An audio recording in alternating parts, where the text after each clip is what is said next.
하나님 아버지, 고난주간 특별 예배, 특별 새벽 기도회로 이 시간 하나님 앞에 올려드립니다. 주님께서 고난받으신 그 고난의 의미를 생각하며 우리가 경건한 마음으로 하나님 앞에 올려드리는 예배 가운데 주님 영광 받아주시고 하나님의 그 고난의 의미를 예배 가운데 우리가 다시 한번 새기며 주님 앞에 거룩한 예배로 또 우리가 하나님 앞에 순종의 마음으로 또 결단의 마음으로 말씀 앞에 부복하는 저희들의 삶이 될 수 있도록 이 시간 주님 은혜를 부어 주시옵소서. 예수님의 이름으로 간절히 기도리옵나이다. 아멘. 우리 누가복음 23장 1절에서 12절까지 말씀 우리 다 같이 한 목소리로 읽겠습니다. 무리가 다 일어나 예수를 빌라도에게 끌고 가서 고발하여 이르되 우리가 이 사람을 보매 우리 백성을 미혹하고 가이사에게 세금 바치는 것을 금하며 자칭 왕 그리스도라 하더이다 하니 빌라도가 예수께 물어 이르되 내가 유대인의 왕이냐 대답하여 이르시되 내 말이 옳도다. 빌라도가 제사장들과 무리에게 이르되 내가 보니 이 사람에게 죄가 없도다 하니 우리가 더욱 강하게 말하되 그가 온 무대에서 가르치고 갈릴리에서부터 시작하여 여기까지 와서 백성을 소동하게 하나이다. 빌라도가 듣고 그가 갈릴리 사람이냐 물어 헤롯의 관할에 속한 줄을 알고 헤롯에게 보내니 그때 헤롯이 예루살렘에 있더라. 헤롯이 예수를 보고 매우 기뻐하니 이는 그의 소문을 들었으므로 보고자 한지 오래였고 또한 무엇이나 이적 행하심을 볼까 바랐던 연고로라. 여러 말로 물으나 아무 말도 대답하지 아니하시니 대제사장들과 서기관들이 서서 힘써 고발하더라. 헤롯이 그 군인들과 함께 예수를 업신여기며 희롱하고 빛난 옷을 입혀 빌라도에게 도로 보내니 헤롯과 빌라도가 전에는 원수였으나 당일에 서로 친구가 되니라. 아멘. 고난주간 동안에 예수님께서 하셨던 행적을 우리가 살펴보면 종료주일에 이제 예수님께서 예루살렘에 입성하시고 이제 월요일 날 어저께 있었던 일은 성전을 정결하신 사건이 있었고요. 둘째 날 화요일에는 예수님께서 성전에 오셔서 과부의 두렙돈을 드리는 그 모습을 보시고 칭찬했던 사건이 바로 화요일 날 있었습니다. 오늘 큐티 본문 속에서는 예수님께서 이미 빌라도에게 잡혀서 신문을 받는 과정이 기록되어 있습니다. 특별히 이스라엘의 유대인들의 종교 지도자들의 모임이었었던 바로 산헤드린, 그 산헤드린은 사실은 사형을 언도할, 예수님을 법적으로 사형을 언도할 권한이 없었죠. 그렇기 때문에 그 지역의 사법권을 갖고 있었던 그 당시 로마 총독인 빌라도에게 고발을 하고 예수님을 끌고 옵니다. 정치적인 문제로 예수님을 고발하는 모습이 기록되어 있는데 2절에 그 산헤드린의 그 종교 지도자들이 예수님을 끌고 와서 고발을 했던 이유 3가지가 기록되어 있습니다. 첫 번째는 우리 백성을 미혹해 했다. 백성들을 혹세미문했고 그 다음에 두 번째는 가이사에게 세금 바치는 것을 금하였다. 그 다음에 세 번째는 자칭 왕이요 유대인의 왕이요 그리스도라 하였다라는 3가지 문제를 가지고 빌라도에게 예수님을 데리고 왔습니다. 그러나 빌라도는 아마 신문하는 과정이 이렇게 생략이 되어 있는 것 같아요. 그리고 마지막 3번째 문제에 대해서 질문을 합니다. 내가 유대인의 왕이냐? 라는 3번째 문제에 대해서 예수님께 물을 때 예수님께서 내 말이 옳도다. 헬라어 표현으로는 내가 그렇게 말했다. 이렇게 말합니다. 그래서 예수님께서 유대인의 왕이다 라는 것을 직접적으로 말씀을 하시죠.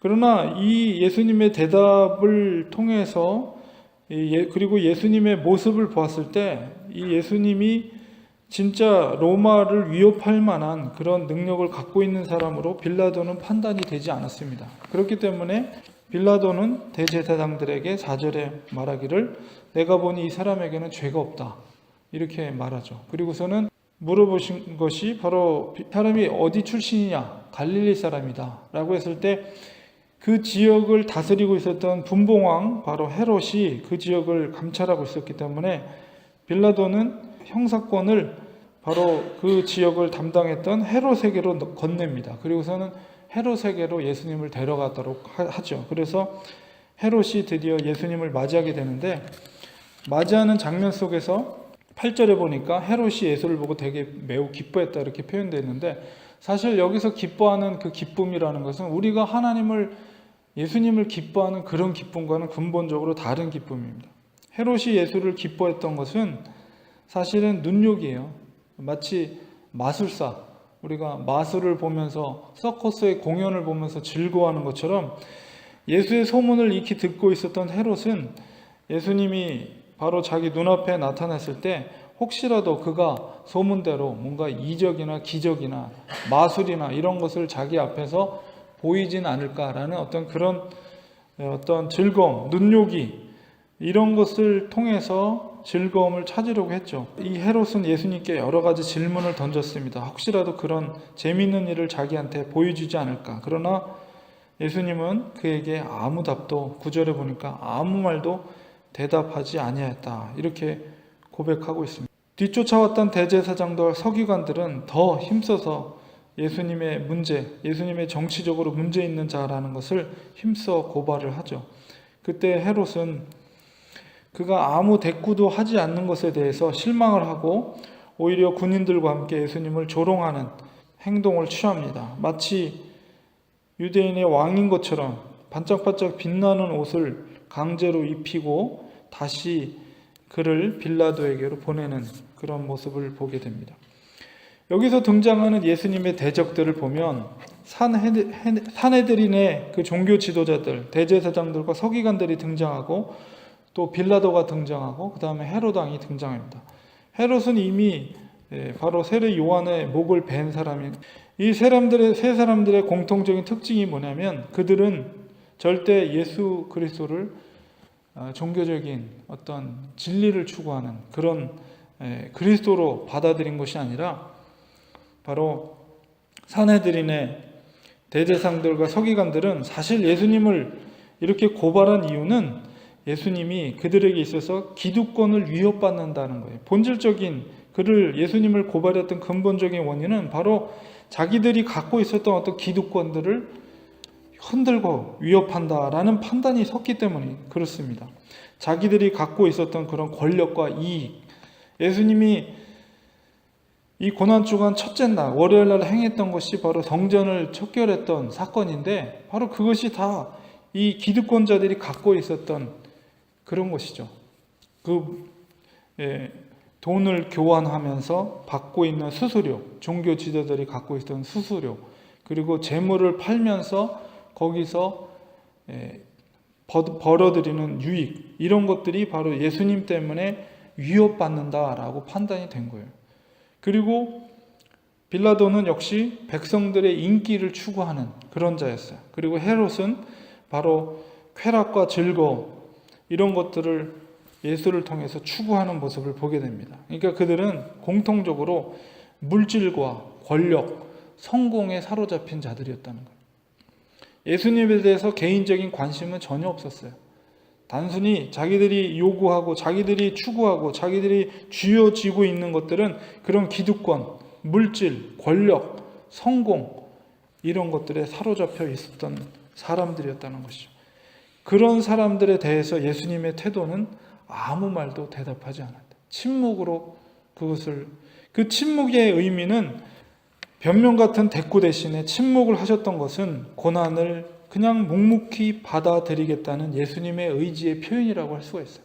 그것은 바로 우리를 향한 예수님의 사랑의 마음, 우리를 향한 대속의 죽음을 기꺼이 받아들이겠다는 그런 의지의 표현이 바로 침묵으로 아무 말도 대답하지 않은 예수님의 모습으로 나타나게 되는 것입니다. 오늘날도 교회를 다니는 사람들 중에는 예수님을 진심으로 정말 우리의 대속주로서, 정말 우리의 사랑의 근본적인 대상으로서 생각하기보다는 예수님에는 관심이 없고 실질적으로 그 중심 속에 물질과 성공과 행복과 이런 것을 추구하는 그런 것에 사로잡혀서 종교 행위를 하는 그런 사람들도 개중에는 없지 않아 있습니다. 고난주간을 맞이하면서 그리고 예수님의 이런 침묵하시는 예수님의 모습을 바라보면서 정말 우리는 무엇을 추구하고 살아가고 있는가? 정말 예수님의 그 고난의 길에 우리가 동참하고 우리가 짊어져야 될 고난의 십자가를 우리가 지고 예수님이 걸어갔던 그 골고다의 길을 우리가 묵묵히 따르고 있는 예수님의 참된 제자들인가? 아니면은 우리가 종교적인 행위를 통해서 물질적인 추구, 성공의 추구, 행복의 추구를 하고 있는 우리의 모습은 아닌가? 이런 것을 다시 한번 우리가 생각하면서 우리가 걸어야 할 것은 예수님이 우리를 향해서 원하시는 제자도의 바른 길은 바로 예수님이 묵묵히 침묵하심으로 걸어가셨던 고난의 길이요, 십자가의 길이요, 골고다의 길입니다. 우리들도 나 자신의 자아를 부인하고 우리가 짊어져야 될 우리의 십자가를 지고 예수님이 걸었던 그 골고다의 길을 묵묵히 걸어가는 것.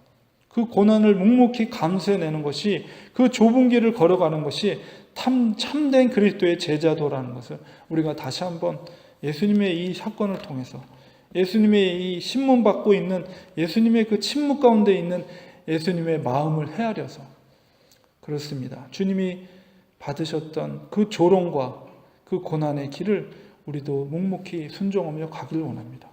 우리가 교회를 다니는 것, 우리가 예수님을 믿는 것이 바로 물질을 추구하고 세상적인 성공과 세상적인 행복을 추구하는 것이 아니라 하나님의 나라를 추구하고 주님의 기뻐하시는 뜻을 이루어가는 그 고난의 길을 걷는 것이 우리가 참된 예수님의 제자라는 것을 우리가 다시 한번 깨달으면서 주님이 걸어가신 그 길을 우리도 순종하며 가겠습니다. 고백되어질 수 있는 참된 제자들이 모두 되시기를 주님의 이름으로 간절히 축원드립니다.